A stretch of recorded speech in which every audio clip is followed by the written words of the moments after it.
1945 میں ایک فارمر تھا, اس کو ایجپٹ میں 13 لیدر باؤنڈ پیپرس بکس ملی, دفنائی ہوئی تھی کسی نے سیورن ارتھن ویئر جارز کے اندر, وچ ور ریٹن بائی گنوسٹکس, جو کرسچنس کے ایک وہ پورا فرقہ ہے. اور اس میں انفارمیشن لکھی تھی گنوسٹکس نے کہ how human race was modified by a race of extraterrestrial creatures called archons. یہ اس میں درج ہے. اب ایک پاسبلٹی ہو سکتا ہے, دیکھیں میرا تو یہ بلیف ہے میرا کہ کئی چیزیں کہانیاں بھی ہو سکتی ہیں, صرف ہیومن بینگز کو ڈرانے کے لیے, فیسینیٹ کرنے کے لیے, یا ہیومن بینگز کو ایک آپ کہہ لیں ان کا عقیدہ ایمان ویک کرنے میں. اور شیاطین کیوں نہیں نریٹ کر سکتے ان کہانیوں کو, اور وہ کہانیاں ہو سکتا ہے کوئی پریسٹ لکھ دے انفلوئنس ہو کے, پوزیس ہو کے. دوسرا, ریئل میں بھی یہ کریچرز آ سکتے ہیں اس دور میں مختلف شکلوں میں, ان کو آرکنز کہہ لیں یا جو مرضی کہہ لیں. تو بہرحال یہ جو کریچرز ہیں ایکسٹرا ٹیریسٹریل بینگ, دے ور سرپنٹ لائک کریچرز. اگین دیکھو وہی سرپنٹ, اسنیک, وہی شکلیں, لیزرڈ شیپ, ریپٹیلین ریس. اور اینشینٹ انڈین کلچر میں انہیں ناگاز کہا جاتا ہے انہی چیزوں کو. پھر ہم دیکھتے ہیں بائبل کی طرف اگر آئیں, ابھی میں آپ کے سامنے وہ ان کے ڈیمنز جو ہیں ان کی ٹائپس رکھتا ہوں. بائبل میں آپ دیکھیں تو نیفلم ایک کریچر کا ذکر ہے, جو بیسیکلی اس کے بارے میں مشہور یہ کہ حضرت نوح کے دور میں یا ان سے پہلے جو فالن اینجلز تھے, وہ فالن اینجلز کیونکہ ان کے ہاں ڈیمنز کو کا کنسیپٹ فالن اینجلز کا ہے, تو وی آر ویری کلیئر کہ اینجلز جو ہیں وہ الگ بینگز ہیں اور جنز الگ بینگ اور ڈیمنز الگ بینگ. تو فالن اینجلز نے آ کے اس دنیا میں ہیومن ریس کے ساتھ انٹرکورس کیا, اور اس کے نتیجے میں جو پیدائش ہوئی جس کی کریچر کی, وہ نیفلم ہے, جائنٹس بھی کہتے ہیں انہیں. تو ان نیفلم نے بہت زیادہ دنیا میں ایک تباہی مچائی اور بہت زیادہ انہوں نے فساد مچایا. تو طوفان نوح بیسیکلی ان کو بھی تباہ کرنے میں آیا تھا, ریبیلیس انسانوں کو بھی اور ان کریچرز کو بھی. اور یہ سٹوری یقین کریں آپ کو گریک میتھولوجی میں ملے گی, دا سٹی آف اٹلانٹس, جس کو ڈبو دیا گیا اور وہ سمندر کے نیچے. آپ کو ہندو اسکرپچرز میں یہ طوفان نوح سے ملتا جلتا واقعہ ملے گا کہ پوری دنیا کو ایک بار پانی کے نیچے جو ہے وہ ڈبو دیا گیا. تو یہ اور پھر میں اگر بائبل کی بات کروں, کرسچن میتھولوجی کی بات کروں, تو اس میں جو ڈیمنز ہیں, اچھا انٹرسٹنگ بات یہ ہے کہ اکارڈنگ ٹو کرسچن اسکالرز جو ابلیس ہے لوسیفر, اس کے 5 جنرلز ہیں جو اس وقت دنیا میں رول کر رہے ہیں. وہ 5 جنرل جو ہیں, بال کا ذکر قرآن میں بھی, بال. اور بال جو ہے یہ his main purpose is to invite humanity to a culture of impurity. یہ impurity کا گاڈ ہے, so called God. اتدعون بعلا وتذرون احسن الخالقین. جی بالکل قرآن کی آیت ہے. پھر ایزموڈیس ہے, ایزموڈیس پرنس آف ڈیمنز ہے, یہ لسٹ کا, ڈیزائر کا, سیڈکشن کا ڈیمن ہے. پھر لیویتھن جو ہے سن اور انوی, ان چیزوں کا ڈیمن ہے, یعنی یہ اس طرف بلاتا ہے. للت جو ہے, بڑی انٹرسٹنگ بات ہے کہ جب میں للت کے بارے میں تھوڑی ابھی ریسرچ کی, للت کا جو کریکٹر ہے, اب دیکھیں this story to me is coming straight from ابلیس واللہ عالم.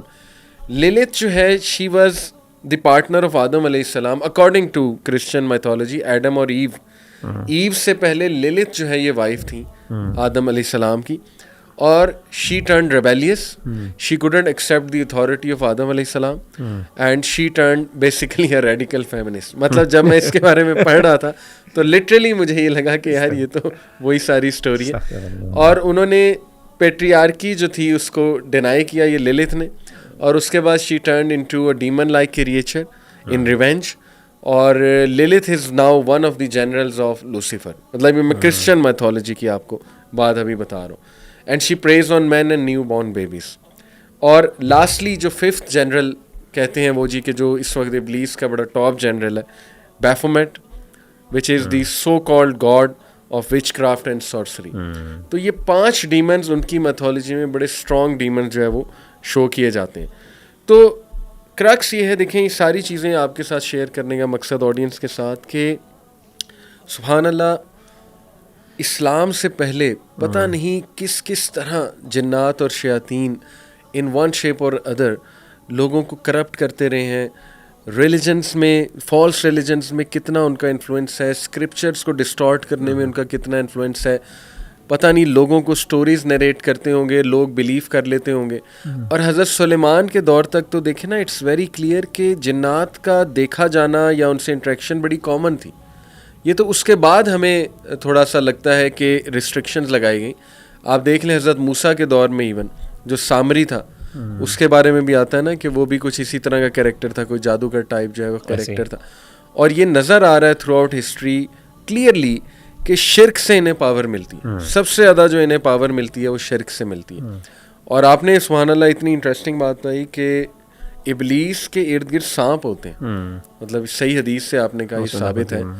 تو کوئی بعید نہیں کہ وہ اپنے سولجرز کو, اسپیشلی جو اپنے اسٹرانگسٹ جنرلز ہیں, ان کو مختلف شکلوں میں بھیجے, لوگوں کے سامنے آئیں, وہ لوگ امپریس ہوں, اور پھر ان کے فوک لورز بن جائیں, ان کی کہانیاں بن جائیں, پھر ایک وقت گزرے تو وہ گاڈز بن جائیں, سو کالڈ گاڈز, ورشپ ہونے لگے ان کی. تو یہ تو بہت کرسٹل کلیئر ہے, ایکویشن سالو ہو جاتی ہے اگر ہم تھوڑا تدبر کریں, غور و فکر کریں کہ سبحان اللہ, اللہ نے ہمیں ساری باتیں پہلے ہی بتا دی. اچھا, جیسے میں ایک چیز وضاحت کروں گا, جیسے آپ نے بہت سی ظاہر ٹریڈیشنس کا حوالہ دیا, تو میں سمجھتا ہوں کہ یہ کلیئر کرنا بھی ضروری ہے کہ یہ ٹریڈیشنس بتانے کا مقصد یہ نہیں کہ ہم یہ بتا رہے ہیں کہ یہ صحیح ہے, یہ اس لیے ہم اس کو صحیح سمجھتے ہیں تو بیان کر رہے ہیں. بیسکلی یہ ٹریڈیشنس جو آپ نے واقعات بیان کیے, اور یہ کہ جی للت وغیرہ کے بارے میں اور یہ ساری چیزیں بتانے کا مقصد یہ ہے کہ دیر آر یعنی شیاطین کے بارے میں ہمیں مختلف ٹریڈیشن سے بہت سی چیزیں ملتے ہیں, اور ان میں کچھ چیزیں کامنالٹیز ہیں, ان میں کچھ کامنالٹیز ایگزسٹ کرتی ہیں. اور ظاہر ہے اگر وہ ہمارے پرانے اسکرپچرز میں موجود ہیں تو ہمارا اس کے بارے میں وہی رائے ہونی چاہیے, کیونکہ ہمیں قرآن سنت نے بتایا کہ لا نصدقہم ولا نکذبہم, نہ ہم ان کی تصدیق کرتے ہیں نہ تکذیب کرتے ہیں. ہاں ہم ذکر کر سکتے ہیں ان کو کہ یار یہ پاسبلٹی ہوگی, واللہ عالم, ہو سکتا ہے ایسا ہوا ہو, تو ایز لانگ ایز وہ قرآن و سنت کے صحیح مخالف نہ ہو. دوسری چیز جو آپ نے یہ ذکر کی کہ ہمارا جو مقصد بنیادی یہ تھا کہ بتانے کا کہ دیز آر, یعنی یہ کسی نہ کسی شکل میں ہمیں سپر نیچرل ایلیمنٹس, خاص طور پہ ڈیمونک اور ایول ایلیمنٹس ہمیں نظر آتے ہیں. اور ظاہر ہے جو شیاطین کی ہمیں ڈسکرپشن ہمیں قرآن و سنت میں ملتی ہے وہ اسی ایول ہے, وہ اس طرح کی کام کرنا اور اس طرح کی چیزیں ان کے ہاں پائی جانا کوئی انہونی بات نہیں, یہ ہو سکتے ہیں, یعنی اس میں امکان موجود ہے. ہاں یہ ہم کیا یہ ہے کہ نہیں, واللہ عالم, ہم اس کے بارے میں کوئی حتمی بات تو نہیں کر سکتے, لیکن امکانات موجود ہیں کہ یہ چیزیں انہی کے ساتھ ایسوسیٹڈ ہوں. دیکھیں شروع میں میں نے بھی یہ ڈسکلیمر دیا ہے کہ یہ باتیں کرنے کا مقصد صرف ہمیں, ہم ایک دوسرے کو وارن کر رہے ہیں, اپنی آڈینس کو بھی کہ اس طرح ہو سکتا ہے, کہ اس طرح ہو سکتا ہے, you need to be cautious. اور جو آپ نے بات کی نا کہ دیکھیں we need not get impressed, اگر کوئی اس طرح کی حرکتیں کرتا نظر آئے, ہوا میں اڑتا نظر آئے, یا وہ کلیم کرے کہ میرے پاس فلانی پاور ہے یا مجھے نالج آ رہا ہے, تو اس میں کوئی امپریس ہونے والی بات نہیں. یہ تو تھرو آؤٹ ہسٹری میجیشینز, سوت سیئرز, اکلٹسٹ کرتے آئے ہیں. دوسرا دیکھیں میرا یہ سارے ٹائپس بتانے کا مقصد یہ تھا کہ ابلیس واقعی چیف ڈسیور ہے, جیسے اللہ نے کہا ہی از دا چیف ڈسیور. یعنی اس پورے ان واقعات کی بنیاد یہ ہے کہ ایک دھوکے والی ایک کوئی طاقت پیچھے, جی برائی کوئی کام کر رہی ہے, طاقت نہیں, کوئی برائی پیچھے اس کے پیچھے کام کر رہی ہے. ایگزیکٹلی, یہ اصل میں مقصد ہے. تو آخری ہم بات کر لیتے ہیں کہ how to protect ourselves from these شیاطین. اچھے جن بھی ہوتے ہیں, لیکن اچھے جن کے ساتھ میں سمجھتا ہوں کہ انٹریکشن وہ پسند نہیں فرمائی گئی. ہاں یہ اس طرح کے واقعات سنے ہیں کہ ایک فلانے اسکالر کا کوئی شاگرد ہے جن, وہ عزت کرتا ہے, لیکن یہ کہ اس سے کام لینا جائز نہیں ہے. ایم آئی رائٹ؟ انٹریکشن تو جائز نہیں ہے, ورنہ صحابہ لے انٹریکشن کی جا سکتی ہے, ہیلپ لی جا سکتی ہے, لیکن اس کا دعویٰ نہیں کرنا چاہیے. اصل میں علماء اس بارے میں محتاط ہیں کہ جو لوگ دعویٰ, اصل میں دیکھیں بات یہ ہے کہ آپ کو اگر کوئی جن آپ کے ساتھ موجود ہے وہ آپ کی کوئی اچھا کام کر سکتا ہے, تو جس طریقے سے آپ اس کی طاقت کے اندر کوئی چیز ہے تو اس میں کوئی مسئلہ نہیں ہے. لیکن اصل میں مسئلہ یہ آتا ہے جب لوگ اس کو بنیاد بناتے ہیں, اپنی ویلیڈیٹی, پروف آف اپنی جو ہے نا کہ اپنی انٹیگریٹی کی ایک دلیل بناتے ہیں کہ جی میں, یا پھر اپنی ایک آنر کی, اپنے ایک کردار کی دلیل بناتے ہیں کہ جی میرے تو جنات ہیں, میں تو ان سے کام لیتا ہوں, وہ بڑے بڑے آدمی تھے, ان کے یہ کوئی دلیل نہیں ہوتی. اس کے بارے میں دعویٰ کرنے کا کوئی فائدہ نہیں, because this is very personal experience. Personalised experiences کو کبھی بھی آپ یعنی دوسروں کے سامنے پیش کر کے اپنی ایک ویلیڈیٹی کا پروف نہیں بنا سکتے. باقی بینیفٹ آپ اٹھا اگر تو آپ کی بینیفٹ کرتے ہیں, لیکن ویسے علماء یہ کہتے ہیں, ہمارے اساتذہ کہا کرتے تھے ان کی دوستی بھی اچھی نہیں, ان کی دشمنی بھی اچھی نہیں. یہ مطلب جھوٹ بہت بولتے ہیں, دھوکے باز بہت ہوتے ہیں, جیسے نیچر میں شرارت, نیچر میں شرارت پائی جاتی ہے. تو اور بڑے جو ہمیں کچھ واقعات ملتے ہیں اس میں بھی یہ تھا کہ ہمارے علماء پسند نہیں کیا کرتے تھے ان سے کوئی کام لینے میں, وہ ان کو زیادہ گھاس بھی نہیں ڈالتے تھے, اہمیت بھی نہیں دیتے تھے کہ یار کیونکہ یہ غیب کے ساتھ ان کا تعلق ہے, پتہ نہیں حقیقت میں کہاں سے آتے ہیں, کیا ان کے پیچھے نظریات ہوتے ہیں, عزائم ہوتے ہیں, واللہ عالم. تو ایک چیز جیسے میں علی بھائی آپ سے ذکر کروں گا ایک چیز خاص طور پہ وہ یہ ہے کہ ایک واقعہ جو ہے ابن الجوزی رحمہ اللہ نے ذکر کیا ہے تلبیس ابلیس میں، ایک جن کا واقعہ ذکر کیا ہے. ایک بندہ تھا تو اس نے کیا کیا کہ ایک جگہ پہ کچھ لوگوں نے کیا کیا ایک بت بنایا، اس کو پوجنا شروع کر دیا. تو ایک بندہ اس کو بڑا غصہ چڑھایا، مسلمان تھا، اس کو بڑا غصہ چڑھایا، یہ دیکھو انہوں نے شرک شروع کر دیا.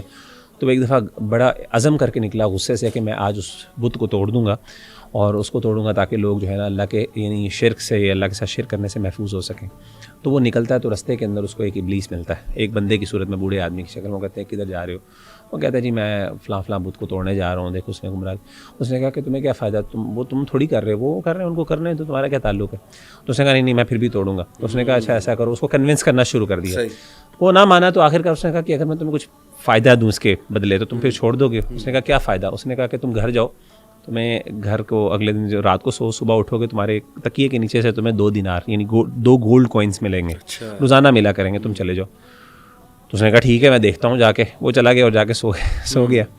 سویا تو اس نے اپنا تکیہ کو اگلے دن صبح اٹھ کے سب سے پہلے اپنے تکیے کے نیچے دیکھا تو واقعی 2 گولڈ کوئنس موجود تھے. اچھا. بڑا خوش ہوا، اس نے کہا چلو یار یہ اچھی بات ہے. پھر اگلے دن بھی دوبارہ رات کو سویا، اس نے کہا کہ صبح مل جائیں گے 2 کوئنس، لیکن صبح اٹھا تو کچھ بھی نہیں تھا. تو وہ غصے سے گیا، اس نے دوبارہ اپنی تلوار پکڑی ہے کہ میں جا کے اب اس کو دوبارہ توڑتا ہوں. تو اس وقت پھر اس کو وہی بندہ بوڑھا ملا رستے میں. تو اس نے کہا کدھر جا رہے ہو؟ اس نے کہا میں جو توڑنے جا رہا ہوں. تو اس نے کہا کہ اس کو پکڑ لیا، اس کو گرایا باقاعدہ اور اس کا گلا دبانا شروع کر دیا بوڑھے آدمی نے. اور اس نے کہا تمہیں پتہ ہے میں کون ہوں؟ میں شیطان ہوں، میں ابلیس ہوں. تو پہلے جو تم نے جب تم گئے تھے نا اس ٹائم تمہیں غصہ اللہ کے لیے آیا تھا، یعنی تمہارے اندر اس ایمانی قوت تھی جس کی وجہ سے تم نکلے تھے. اس وقت میرا تمہارے اوپر کوئی بس نہیں چل سکا تھا. لیکن اب جو تھی ہے نا، اب تمہارے اندر وہ طاقت نہیں ہے. اب تو تم صرف مال کے لیے یہاں پہ جا رہے ہو کہ تمہیں مال نہیں ملا تو تم غصے میں جا رہے ہو. تو اس نے اس کو پکڑ لیا. تو اس سے امام ابن الجوزی رحمہ اللہ نے اس واقعے کو ذکر کیا. اگرچہ یہ صحیح ہے کہ نہیں واللہ عالم، اس کی حقیقت نہیں میں پتہ، لیکن اس سے ایک بات پتہ چلتی ہے ان عبادی لیس لک علیہم سلطان وکفی بربک وکیلا. جیسے آپ نے آیت پڑھی تھی نا کہ میں اپنی زبان سے اپنے گھوڑوں کے، اس سے اگلی آیت کیا ہے؟ اللہ نے کہا تھا جو تو مرضی کر لے میرے بندوں کے اوپر، ایز لانگ اگر ایک بندہ ایمان پر ہے اور اگر اس کے ساتھ قرآن و سنت اس کے ساتھ موجود ہے، اس کو ڈرنا نہیں چاہیے. اصل میں انسان جب ڈرتا ہے نا تو شیطان حاوی ہوتے ہیں. انسان مضبوط ہو، ان سے کہ مجھے پرواہ نہیں ہے، اللہ کے لیے خاطر، اللہ کی خاطر میں یہ، تو یہ کچھ بھی نہیں کر سکتے. یہ اتنے ویک ہو جاتے ہیں، کچھ بھی نہیں کر سکتے. بہت رسک ہوتا ہے ان کو کچھ کرنا، خاص طور پہ ان کے لیے. تو میں یہ کہوں گا کہ سب سے آسان طریقہ یہ ہے، دین کو پکڑ لو، اپنے آپ کو پاک صاف رکھو، شریعت پر عمل کرنا شروع کر دو. اس کا ڈر رکھنا بہت ضروری ہے کیونکہ گندگی کے اوپر آتے ہیں. تو اور سب سے بڑی بات یہ کہ توکل. میں آپ کو ایک بات بتاؤں، میں نے یہ تجربہ دیکھا، اور یہ راقیز، میں بڑے جو معتبر راقیز ہیں ہمارے اساتذہ میں سے، میں نے ان سے پوچھا ہے، وہ کہتے ہیں شیاطین اور جنات ان پر حملہ کرتے ہیں جن کے اعصاب ویک ہوتے ہیں، جن کے نروز ویک ہوتے ہیں. جو اسٹرانگ نروز والے ہوتے ہیں نا، شیطان اتنے آرام سے، یعنی جو ڈر جاتے ہیں فوراً. تو آپ ڈریں نا، آپ کہیں جی میرے پاس قرآن و سنت ہے، آیت الکرسی ہے، مجھے کچھ کر نہیں سکتے. یہ کچھ بھی نہیں کر سکتے آپ کو، یہ ڈرا بھی نہیں سکتے آپ کو. اتنے یہ ڈرپوک ہو جاتے ہیں. دیکھیں نا وہ حدیث آپ نے سنائی، بسم اللہ پڑھ کے دروازے سے گزر نہیں سکتا، تک نہیں کھول سکتا، کچھ بھی نہیں کر سکتا. سب سے جو پاور گھر میں داخل نہیں ہو سکتا. پھر رات سونے سے پہلے 3 بار بسم اللہ پڑھ کے جھاڑو بستر کو. پھر جوتا پہنتے وقت ایک دفعہ اچھی طرح اس کو جھاڑ لو. ہاں بالکل. پھر دیکھیں تینوں کل ہیں کتنے پاورفل. پھر نبی صلی اللہ علیہ وسلم نے 100 بار صبح شام پڑھنے کا حکم دیا، لا الہ الا اللہ وحدہ لا شریک لہ لہ الملک و لہ الحمد وہو علی کل شیء قدیر. کہ شیطان قریب بھی نہیں آ سکتا اس انسان کے جو 100 بار صبح اور شام جو ہے وہ یہ پڑھ لیتا ہے. پھر دیکھیں وضو میں رہنا. تو بچے بڑا ڈرتے ہیں نا ہمارے، آپ کو پتہ ہے کہ چھوٹے بچے ہارر موویز کے بڑے شوقین ہوتے ہیں، اور ظاہر ہے کہ ان سٹوریز کے، تو اس کے بعد وہ ڈرتے بھی بہت زیادہ ہیں. تو دیکھیں میں تو یہ سمجھتا ہوں مغیرہ کہ وہ جو حدیث ہے کہ نبی اکرم صلی اللہ علیہ وسلم نے فرمایا کہ ایک صحابی کو جب ٹھوکر لگی، انہوں نے کہا شیطان نے لگوا دیا، تو اللہ کے نبی صلی اللہ علیہ وسلم نے کہا کہ اس سے تو اس کو بوسٹ ملے گا، تمہیں تو بسم اللہ کہنا چاہیے تاکہ کہ وہ مکھی کی طرح سکڑ کے چھوٹا سا ہو جائے گا. تو یہ جو موویز ہیں یہ اتنا ایگزیجریٹ کر کے ان کی پاور کو دکھاتی ہیں. اور میں اسی لیے صحیح نہیں سمجھتا ہے موویز دیکھنا. یہ جو ہے نا اصل میں یہ ڈراتی بھی ہیں، اور یہ میں بتاؤں اس سے لوگوں کی نروز ویک ہوتے ہیں. وہی بات ہے، انسان کے دل میں ڈر بیٹھنا شروع ہوتا ہے اور شیاطین فائدہ اٹھاتے ہیں اس کا. اور ہیلووین بھی اگر آپ دیکھ لیں تو وہ بھی ان کو کومیموریٹ کرنا ہے نا، وینریٹ کرنا، کومیموریٹ کرنا، سیلیبریٹ کرنا ان کی پاور کو، لوگوں کو ڈرانا. تو مطلب ہمیں بڑا خیال کرنا چاہیے، کیونکہ چھوٹے بچوں کو یہ چیزیں بہت تنگ کرتی ہیں، کیونکہ وہ معصوم ہوتے ہیں. وہ بتاتے ہیں تو پیرنٹس بلیو بھی نہیں کرتے. وہ کہتے ہیں کہ یار ایویں اسٹوریاں سنا رہے ہیں، تو ہو سکتا ہے اس کو چھوٹے بچے کو بہت تنگ کر رہی ہوں یہ چیزیں. تو اللہ تعالیٰ ہمیں بچائے. زبردست لگا بہت. انشاءاللہ کرتے رہیں گے ہم یہ پوڈ کاسٹ. اور ونس اگین ڈسکلیمر یہی دینا چاہوں گا کہ مقصد یہی تھا کہ لوگوں کو آگاہی بھی مل جائے اس چیز کی اور لوگ جو ہے وہ مینٹلی بھی اسٹرانگ ہوں اور فخر کریں اپنے دین پہ کہ سبحان اللہ, اللہ نے ہمیں شرک سے بھی بچایا, توحید دی, اور اللہ سبحانہ و تعالیٰ نے ہمیں وہ طریقے دیے کہ ہم اپنی حفاظت بھی کر سکیں. جزاک اللہ خیر جی. انشاءاللہ. السلام علیکم و رحمۃ اللہ وبرکاتہ.